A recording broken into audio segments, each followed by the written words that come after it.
Setelah selesai dengan sebuah seri menyoal transisi energi, kini pertanyaan demi pertanyaan mulai terjawab tentang bagaimana selayaknya kita bertransisi energi yang heboh diperbincangkan. Kalau alamnya tidak dijaga, nih PLTU nggak akan berfungsi. Setiap orang bisa bergotong royong untuk bareng-bareng membangkitkan listrik untuk seluruh komunitasnya. Sepintar apapun kita hidup ya, tapi kalau hati kita gelap, kita akan salah membawa hidup. Nampaknya, kita perlu melihat dengan beragam perspektif agar persoalan-persoalan transisi energi terang benderang. Dari cerita-cerita baik tersebut, saya percaya bahwa pada akhirnya kebaikan akan mengalahkan keburukan, bahkan kejahatan sekalipun. Launching serial video dokumenter ini bertajuk menyoal transisi energi dan bagaimana partisipasi masyarakat mencapai transisi energi berbasis kemandirian dan keadilan.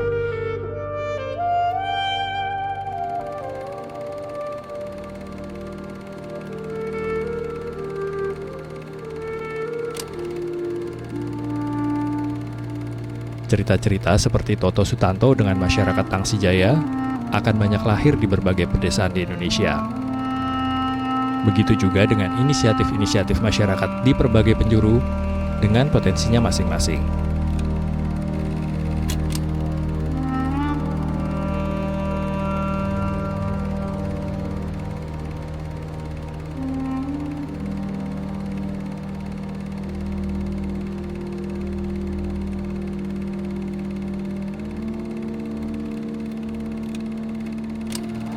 Konflik sosial dan lingkungan akibat eksploitasi di batu bara akan berganti dengan energi yang bersih dan berkeadilan.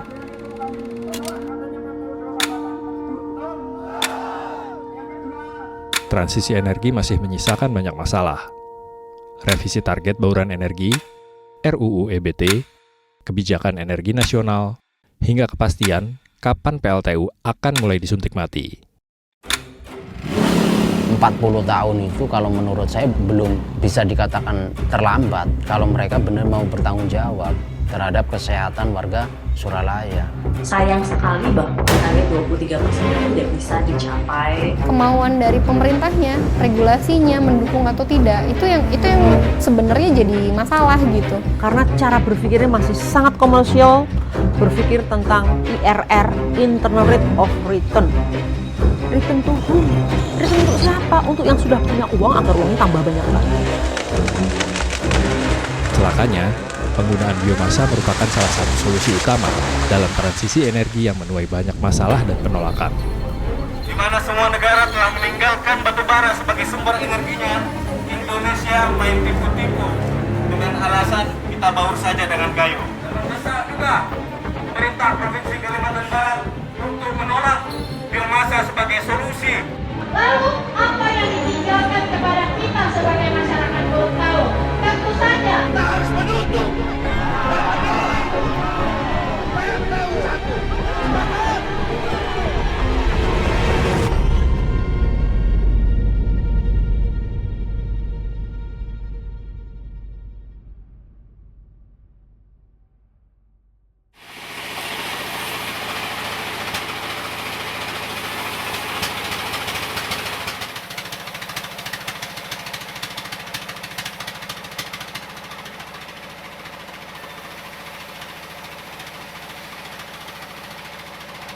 Biomasa merupakan material organik yang berasal dari hewan maupun tumbuhan. Pemerintah telah menetapkan kebijakan untuk PLTU yang semula menggunakan batu bara sebagai sumber energinya akan diganti, bahkan dioplos dengan sumber energi dari biomasa. Kebutuhan untuk mengoplos biomasa pada sistem PLTU ini membutuhkan setidaknya 10 juta ton produk biomasa. Untuk memenuhi kebutuhan biomasa, saat ini ada 13 perusahaan HTI yang sudah melakukan pembangunan hutan tanaman energi pada areal izin atau konsesinya. Dari hutan tanaman energi inilah sumber bahan baku biomasa dihasilkan. Namun, di antara tujuan mulia transisi energi, pembangunan hutan tanaman energi ini justru menjadi penyebab baru deforestasi bagi hutan alam Indonesia. Soal kehutanan, kami menjumpai Anggi dari Forest Watch Indonesia, yang juga telah lama melakukan kajian soal hutan tanaman energi. Menurut FWI, pembangunan hutan tanaman energi setidaknya membutuhkan lahan mencapai 4 juta hektar yang akan mengancam hutan alam Indonesia. Ya, jadi kami melakukan monitoring dan investigasi ke beberapa provinsi, ke beberapa perusahaan yang sebagai implementer dari pembangunan hutan tanaman energi di Indonesia, di Provinsi Aceh, kemudian di Provinsi Jambi, kemudian juga di beberapa provinsi di Kalimantan, termasuk juga di Sulawesi dan di NTB begitu ya. Pembangunan hutan tanaman energi yang didorong oleh KLHK yang menjadi bagian dari transisi energi sudah mendeforestasi hutan alam begitu ya. Jadi kami memisahkan 3 kategori deforestasi, yaitu kategori deforestasi yang sudah terjadi, deforestasi terencana, dan proyeksi deforestasi. Nah, yang 4,65 juta hektar itu adalah proyeksi deforestasi, sementara deforestasi terencana itu 420.000 hektar, dan yang sudah terjadi itu 55.000 hektar hutan alam yang sudah dikonversi.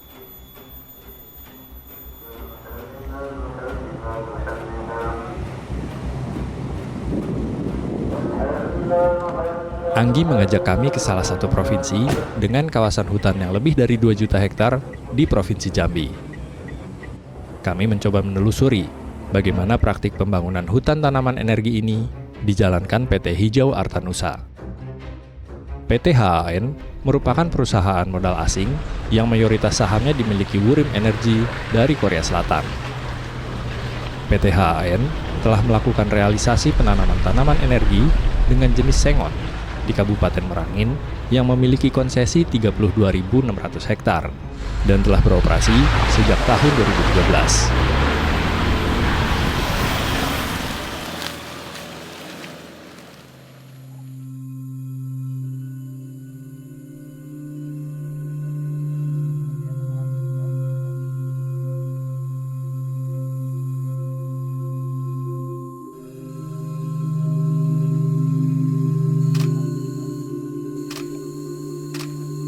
Namun, perusahaan ini sudah tidak lagi beroperasi. Camp-camp mereka telah terbengkalai.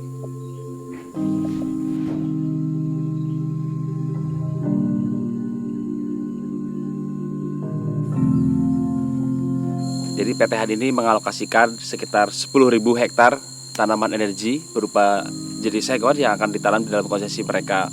Tapi menurut tinjauan lapangan dan menurut analisis kami itu tanaman sengon luasnya hanya kurang dari 100 hektar atau 64 hektar sekian. Jadi ini tidak konsisten, ini juga tidak komitmen terhadap apa yang sudah direncanakan oleh perusahaan.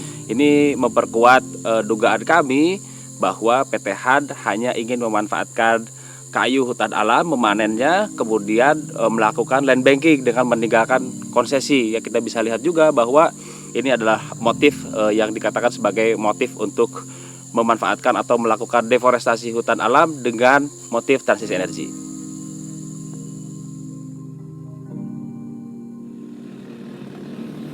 Kami mencoba menemui warga sekitar perusahaan yang terdampak akibat pembangunan hutan tanaman energi.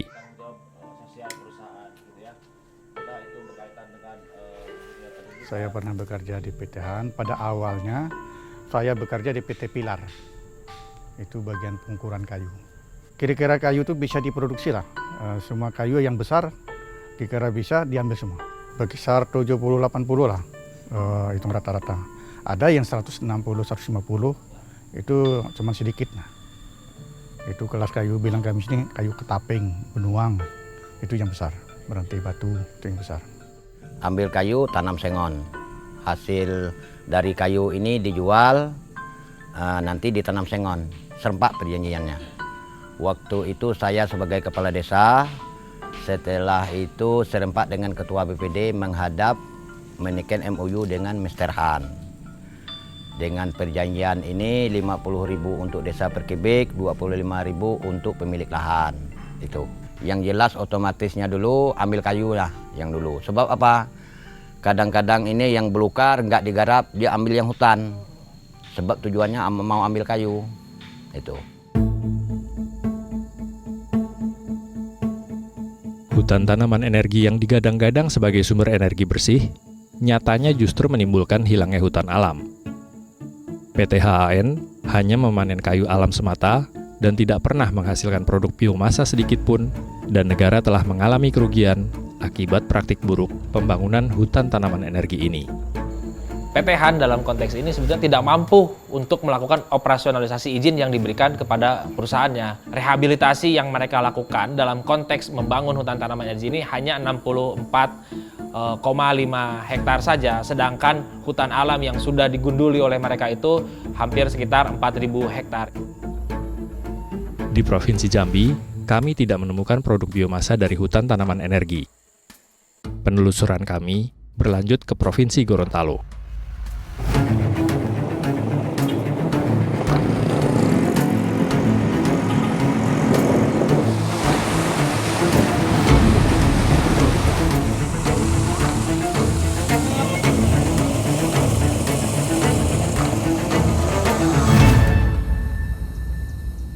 Di provinsi ini, setidaknya akan ada 260.000 hektar hutan tanaman energi, menjadikannya sebagai proyek biomasa terbesar di Indonesia.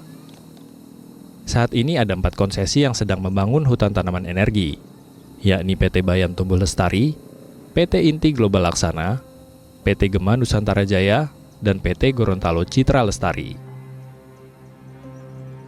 Dalam konsesi keempat perusahaan tersebut, masih memiliki hutan alam yang luas, dan penting peranannya untuk sumber air dan habitat beragam satwa penting pada koridor Wallacea. Kami menelusuri PT Bayan Tumbuh Lestari atau PT BTL yang mengantongi HGU seluas 15.493 hektar.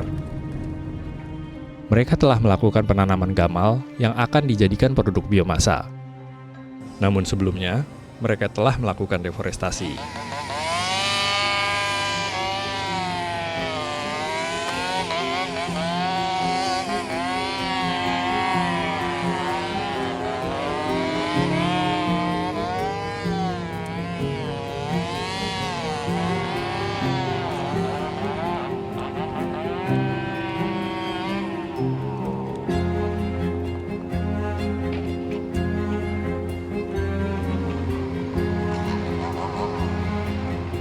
Deforestasi yang kami hitung itu untuk memenuhi kebutuhan atau memproduksi biomasa kayu berupa wood pellet itu mencapai 1.000 hektar. Nah, ini yang kami hitung dari tahun 2021 sampai tahun 2023.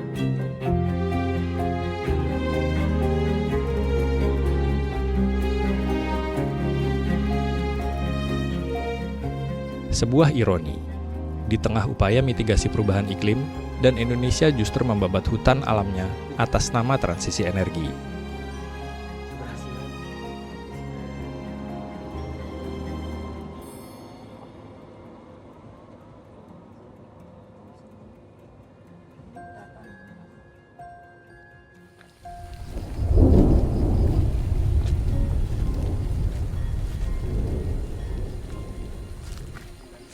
Tinggal ya.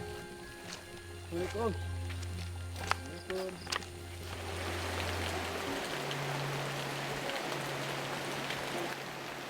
Pembangunan hutan tanaman energi melalui konsesi-konsesi oleh Kementerian KLHK sebenarnya juga telah menyebabkan konflik masyarakat lokal, termasuk masyarakat adat. Konsesi PT HAN di Provinsi Jambi, 90% lahannya sudah dikelola oleh masyarakat sekitar, termasuk masyarakat suku Anak Dalam.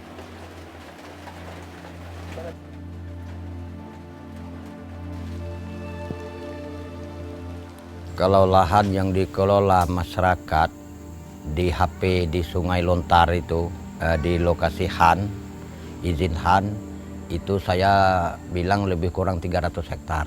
Itu udah dikelola oleh masyarakat, tanam karet dan tanam sawit. SAD ini yang diserahkan dengan PT HAN ini lebih kurang 100 hektar. Tapi sebagian itu dikelolanya sendiri. SAD ini ada tanam sawit, ada tanam kopi. Karena memang objeknya ini bermasalah gitu ya, tidak clean and clear, maka niat HAN ini untuk membangun satu industri di 32 hektar itu untuk dibangun hutan tanaman energi ini juga kesannya compang-camping gitu ya, karena masih banyak tekanan juga dengan masyarakat, terutama masyarakat yang memiliki hak terhadap wilayah itu. Sehingga kita bisa memetik pengalaman dari satu peristiwa ini, pihak kementerian terburu-buru dan tidak detail gitu, akhirnya kebijakan ini juga tidak efektif dan target yang diharapkan itu tidak dapat gitu oleh pemerintah.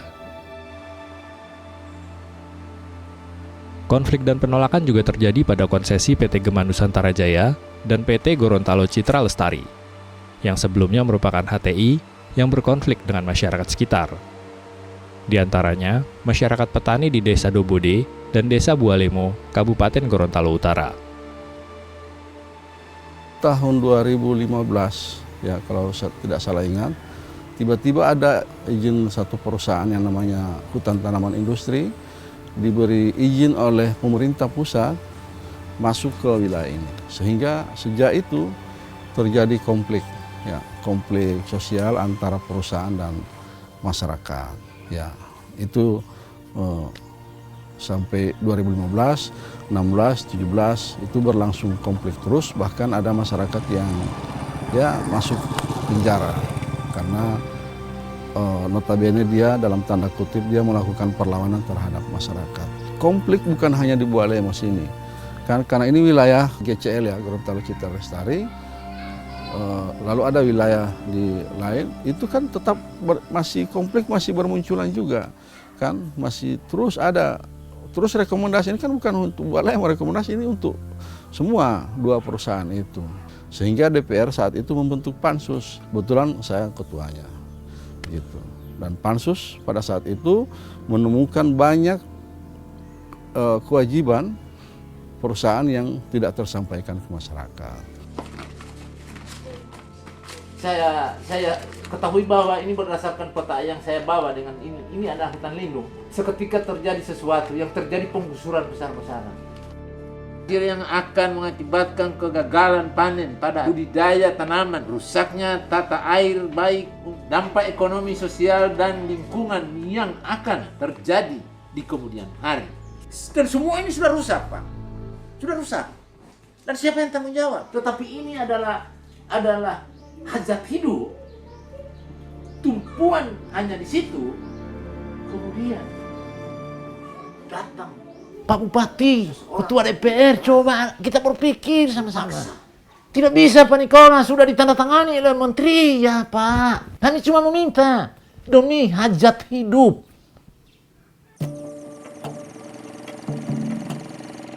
Tidak hanya sampai di situ. HTI yang berada pada kawasan das sangat berdampak pada kualitas air dan tanah petani yang berada di hilir. Mereka seringkali gagal panen karena tanah mereka yang tidak lagi subur.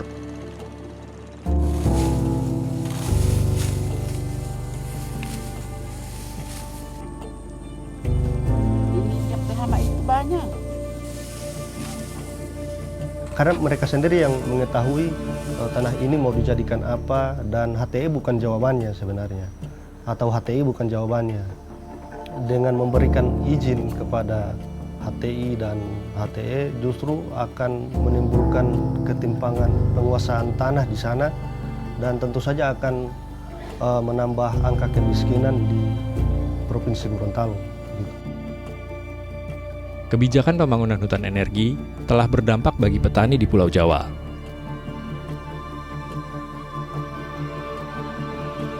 Di Pulau Jawa yang sudah padat, sejak tahun 2013, Perhutani juga telah membangun hutan tanaman energi seluas 67.000 hektar tersebar dari Jawa bagian timur, Jawa Tengah, hingga Jawa Barat.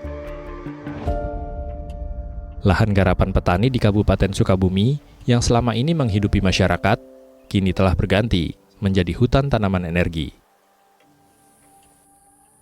Sebelumnya ditanam kaliandra, masyarakat jadi tenang di mana aja yang lahannya lowong, yang nggak ada kayunya ditanam sama masyarakat, yang nanam padi, nanam pohon pisang, nanam ubi kayu. Kalau udah gini mah ditanam padi nggak bisa. Sekarang kan terbatas lahan. Kalau dulu penghasilan 100 kilo, sekarang 25 gak habis. Apa itu, Pak? Ku babi, dimakan babi. 100 kilo apa itu, Pak? Padi atau itu apa? Ubi kayu, apa aja yang ditanam. Sekarang habis, kadang-kadang habis nggak kebagian yang nanamnya.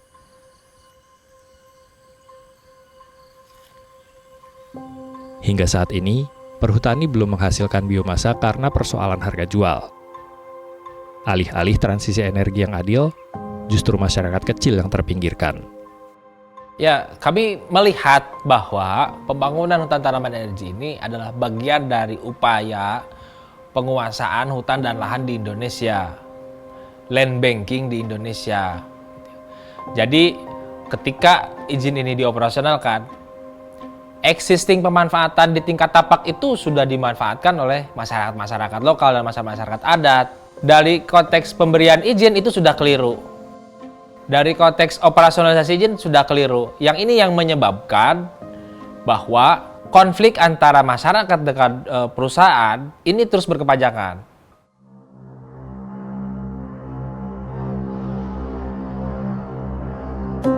Pembangunan hutan tanaman energi yang telah merugikan masyarakat dan lingkungan nyatanya tidak mendukung kemandirian energi nasional. Bahkan PLTU di sekitar hutan tanaman energi tidak menggunakan wood pellet untuk program co-firing mereka. Lalu, kemana sebenarnya wood pellet yang mereka produksi?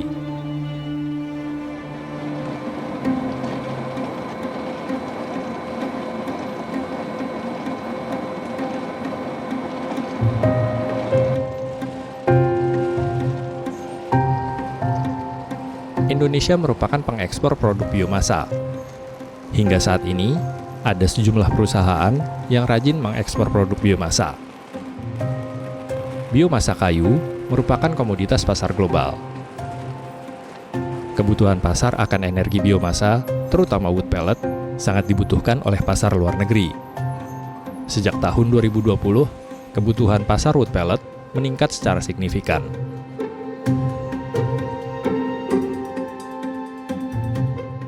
PT Biomas Jaya Abadi yang mendapatkan bahan baku dari PT Bayan Tumbuh Lestari merupakan salah satu eksportir biomasa dalam bentuk wood pellet dengan negara tujuan ekspor Jepang dan Korea Selatan. Berdasarkan data PT Equality Indonesia, pada periode Februari-Desember 2023, PT BJA telah mengekspor sebanyak 95 juta kilogram pellet kayu dengan nilai ekspor sebesar 12,9 juta US dollar. Di tahun berikutnya, ekspor pelet kayu mengalami kenaikan. Periode Februari-Agustus 2024, jumlah ekspor mencapai 124 juta kilogram, dengan nilai ekspor mencapai 17 juta US dollar.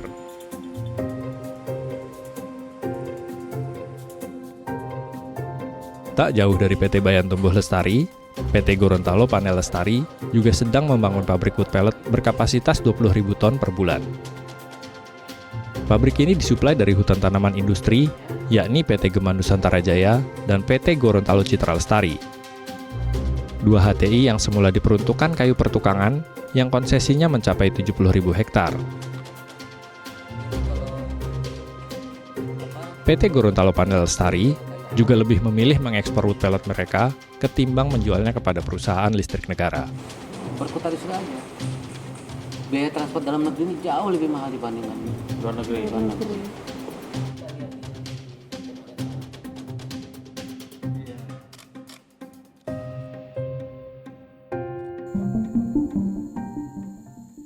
Begitu juga perusahaan modal asing PT HAN di Provinsi Jambi. Sejak awal perusahaan berdiri, berniat mengekspor wood pellet mereka. Namun, perusahaan kolaps sebelum sengon itu sendiri tumbuh. Lalu, mengapa industri wood pellet ini enggan menjual produk mereka kepada perusahaan listrik negara? Dalam siaran pers pada tahun 2020, PLN akan membeli produk biomasa berada di kisaran Rp917 per kilogram. Dari data ekspor, dari sistem informasi legalitas kayu, rata-rata harga biomasa dalam bentuk wood pellet adalah Rp2.170 per kilogram. Sedangkan untuk pasar domestik, wood pellet dijual dengan harga Rp1.500 per kilogram. Untuk green biomass harus di atas Rp325 per kilogram agar untung. Dan dalam bentuk wood chip harus di atas Rp1.400 per kilogram. Para pelaku industri wood pellet enggan menjual wood pellet mereka kepada PLTU karena persoalan harga beli yang terlalu murah. Faktanya di lapangan memang yang terjadi tidak kompatibel dengan apa yang direncanakan gitu. Kalau saya melihat ini ada 3 hal yang menjadi prinsip dasar yang penting untuk dikaji kembali. Satu, bicara tentang konteks kebijakan, kemudian yang kedua bicara tentang pasar, kemudian bicara tentang inovasi dan teknologi. Dalam konteks kebijakan, kita lihat bahwa selama ini kelihatan sekali integrasi antar sektor itu masih sangat rendah. Jadi kalau kita lihat misalnya teman-teman di sektor LHK sendiri, jalan sendiri dalam konteks penyiapan lahan, ESDM jalan sendiri, kan gitu ya. Kemudian juga perindustrian sebagai bagian dari hilirisasinya juga jalan sendiri dalam konteks ini. Sehingga tidak ada mekanisme pengaturan misalnya harga batas atas dan batas bawah harga gitu. Nah, sehingga kalau harga diserahkan ke pasar secara keseluruhan ini akan main mekanisme pasar. Jadi ini akan bisa jadi terjadi monopoli juga kan gitu ya. Nah, kalau situasinya seperti itu, maka akan sangat sulit bagi Indonesia memenuhi target energi nasionalnya sendiri dalam konteks bauran energi. Kalau tidak diatur, tidak dikelola, ya tidak dibangun sistem manajemen risiko yang kuat dalam konteks penggunaan bahan baku energi ini akan bisa berisiko terhadap satu bicara tentang deforestasi, kemudian bicara tentang ketimpangan ekonomi nanti. Nah, itu kira-kira menurut saya teman-teman dalam konteks ini yang perlu kita lihat. Lagi-lagi Indonesia terus merugi akibat kebijakan yang lemah dalam pembangunan hutan tanaman energi. Pembangunan hutan tanaman energi hanya melayani transisi energi negara-negara maju seperti Korea, Jepang, hingga Eropa. Pada 16 Agustus 2024, kapal patroli Bakamla RI, KN Gajah Laut 404, mengamankan kapal MV Lakas yang dicurigai membawa barang ilegal di perairan Gorontalo. Dalam pemeriksaan, ditemukan bahwa kapal tersebut tidak memiliki beberapa dokumen penting seperti Certificate of Analysis, Certificate of Origin, serta Certificate of Shipper Declaration yang diperlukan untuk pengangkutan barang berbahaya berdasarkan IMSBC. Selain itu, kapal tersebut juga diketahui membawa 10.545 metrik ton wood pellet yang diduga ilegal.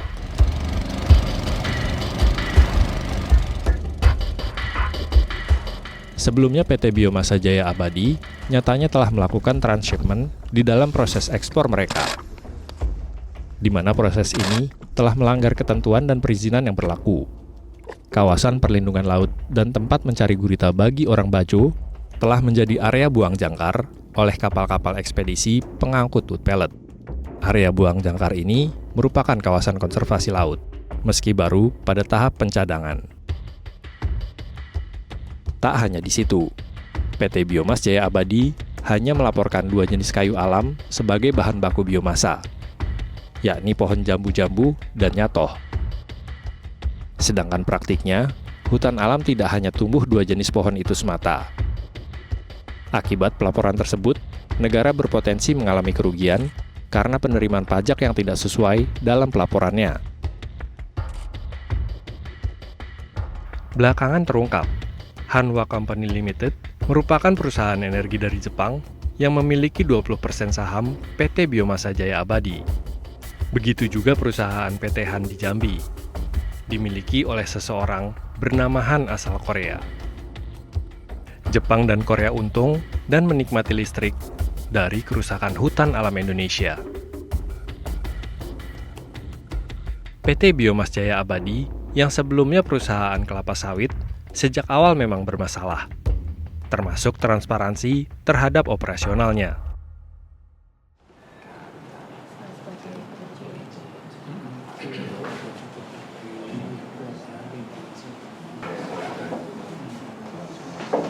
Indonesia mendorong akan terus memproduksi lebih banyak terkait biomasa ini karena pasarnya terbuka, gitu ya. Pasar UK akan terus berkembang, pasar-pasar Uni Eropa lain seperti itu. Terus kemudian mari kita lihat kinerja sektor kehutanan, itu ternyata ada transitmen, ya, berarti kan bukan dari pot to pot, itu jelas merupakan pelanggaran. Dan kenyataan sekarang justru kayu hutan.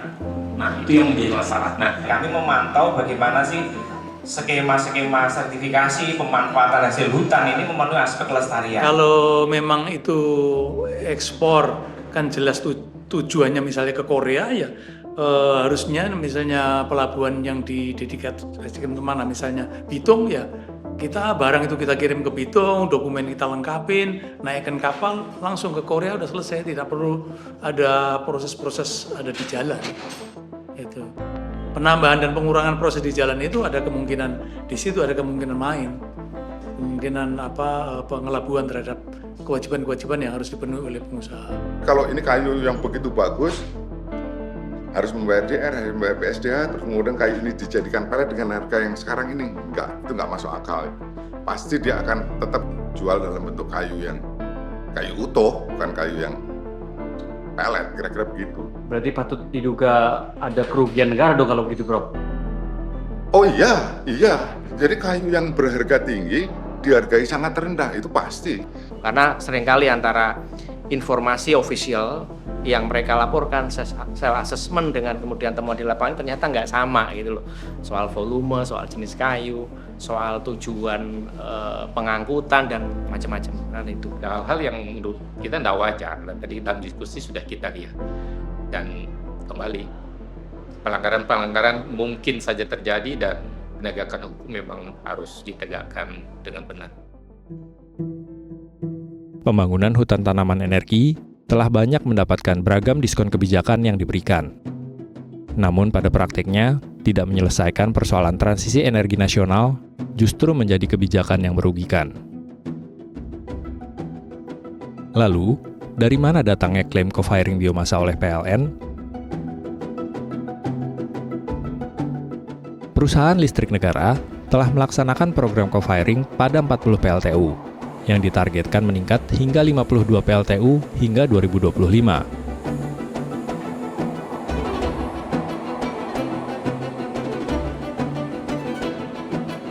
Secara kumulatif, pada semester 1 tahun 2023, penggunaan biomasa mencapai angka 0,4 juta ton, dan akhir tahun 2024 ditargetkan mencapai 1 juta ton.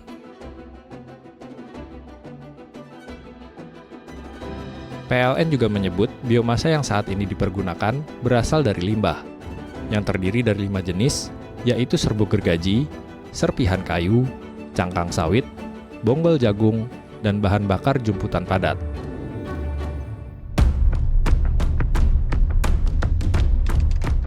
Tidak jauh dari hutan tanaman energi milik perhutani di Kabupaten Sukabumi, kami mencoba melihat PLTU Pelabuhan Ratu yang telah melaksanakan kebijakan co-firing. Di sepanjang jalan, tampak begitu banyak truk-truk pengangkut biomasa. Kami mendapati, truk-truk pengangkut serbuk kayu ini terparkir di depan PLTU yang sedang disiram menggunakan air.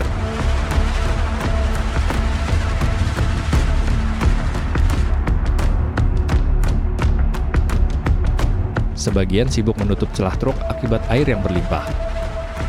Entah apa tujuan dari pembasahan biomasa tersebut.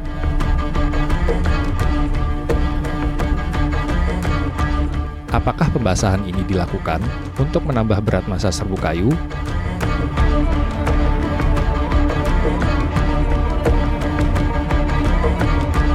Sejumlah warga mengatakan, kebiasaan menyiram serbuk memang sudah dilakukan sejak tahun 2019 seiring kebijakan co-firing dilakukan. Di PLTU Pelabuhan Ratu, setidaknya disuplai oleh 80 hingga 100 truk perharinya. Dalam setiap truk sawdust atau serbuk gergaji ini, sebelum disiram rata-rata beratnya 5 hingga 6 ton. Setelah dibasahi, dapat meningkat hingga maksimal 10 ton. Apakah praktik ini hanya terjadi di PLTU Pelabuhan Ratu?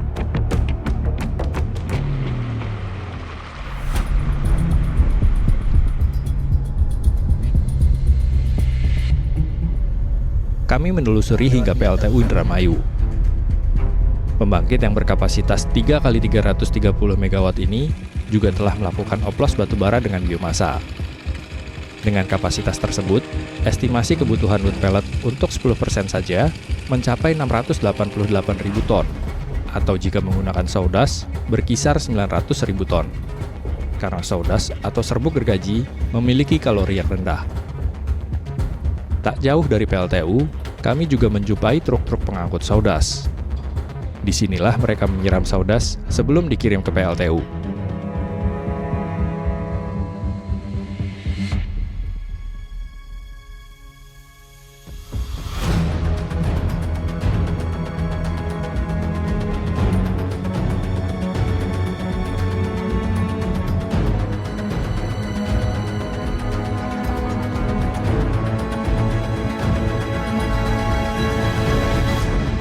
Mengapa praktik basah ini perlu dilakukan? Ya kalau banyak airnya ya dapat 9 ton. Main air kita gak dapat profesor. Kalau nggak kayak gini, tapi yang mau ngirim komputer ke segitu. Jika dalam setiap truk yang mereka kirim hanya mampu mengangkut setidaknya 6 ton, dengan harga Rp320.000 per ton, maka supplier hanya mendapatkan Rp1.920.000. Sedangkan praktik pembasahan memungkinkan beratnya mencapai 8 hingga 10 ton, atau setidaknya supplier akan mendapatkan Rp2.560.000 untuk 8 ton. Praktik pembasahan ini terpaksa dilakukan agar supplier dapat menutup biaya operasional pengiriman. Namun, akibat permainan basah ini, PLN merugi setidaknya 1 hingga 1,5 miliar untuk setiap PLTU. Apakah PLN tidak mengetahui praktik basah ini? Kami mencoba mengkonfirmasi praktik basah ini kepada PLN melalui berbagai kemungkinan. Namun, hingga saat ini PLN belum berkenan untuk memberikan konfirmasi dari temuan praktik basah ini. Meskipun dari berbagai sumber di lapangan, PLN Indonesia Power sebetulnya mengetahui praktik basah ini. Selain adanya potensi kerugian negara, praktik pembasahan pada biomasa berdampak buruk bagi emisi karbon. Berbagai riset menunjukkan, pembakaran biomasa dalam keadaan basah menghasilkan emisi yang lebih banyak dalam bentuk sulfur dioksida dan nitrogen oksida.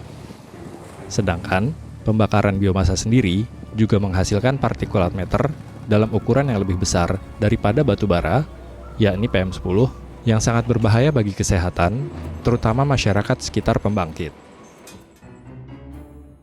Kebijakan oplos biomasa 10% pada 52 PLTU sendiri dapat menghasilkan setidaknya 17,8 juta ton emisi karbon. Ditambah lagi, pembangunan hutan tanaman energi seluas 2 juta hektar dengan proyeksi deforestasi 600 hingga 1 juta hektar saja memiliki net emisi sebesar 26,48 juta ton emisi karbon per tahunnya. Pun demikian, belum termasuk emisi karbon yang dihasilkan dari sektor industri biomasa itu sendiri.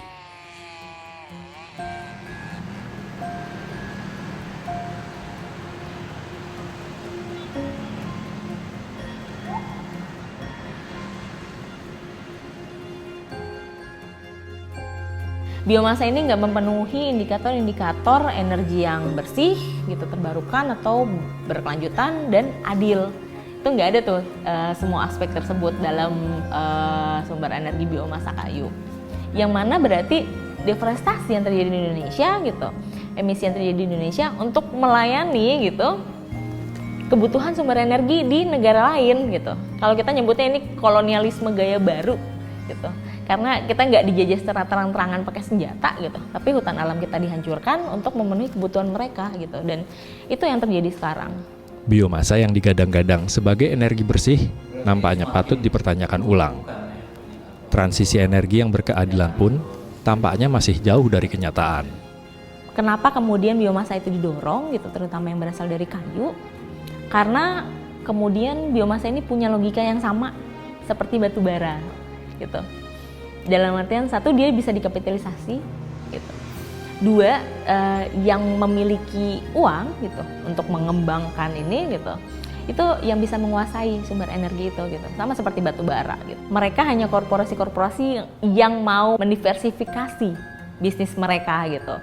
Karena mereka bisnis batu bara juga, terus sekarang bisnis biomasa, tadinya mereka bisnis kayu, bukan kemudian sumber-sumber energi yang bisa dimiliki bersama atau bisa dikelola komunitas. Nah itu kemudian yang kami lihat, ya langkah mundur gitu. Tapi di balik itu ada yang mendesain kenapa kemudian biomasa dipilih. Tata kelola hutan Indonesia pendekatannya masih sama. Bagaimana melihat kawasan, bagaimana melihat hutan sebagai komoditas yang dapat diperjualbelikan, yang dapat diusahakan, sayangnya lagi untuk dieksploitasi. Ini yang sebetulnya yang keliru. Ketika operasional izin HTE ini dijalankan, justru ini bukan hanya hutan alam saja yang hilang gitu ya.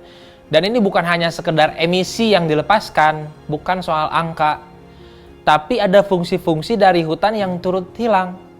Fungsi konservasi air dan tanah, fungsi habitat biodiversitas, keanekaragaman hayati. Dan kemungkinan juga ini yang menjadi pendorong terjadinya bencana-bencana hidrometeorologis seperti banjir, longsor, dan kekeringan. Dan ini sebetulnya yang tidak dihitung ketika konsep pembangunan tata kelola energi itu diterapkan di Indonesia sebagai bagian dari strategi transisi energi. Sehingga yang dikorbankan adalah generasi-generasi yang akan datang.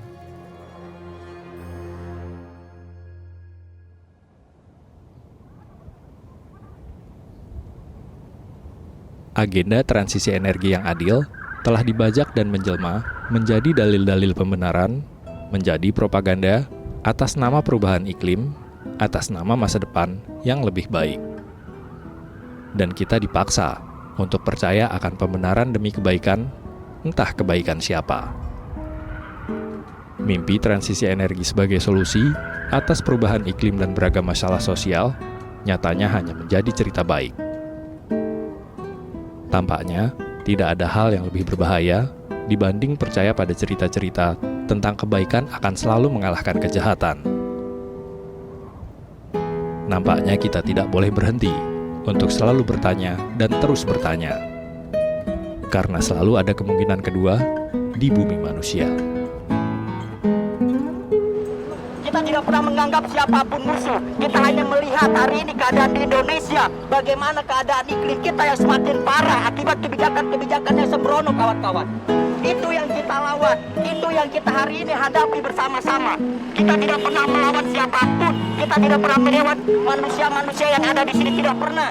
Bahkan kita tidak menginginkan keributan sama sekali. Kita hanya ingin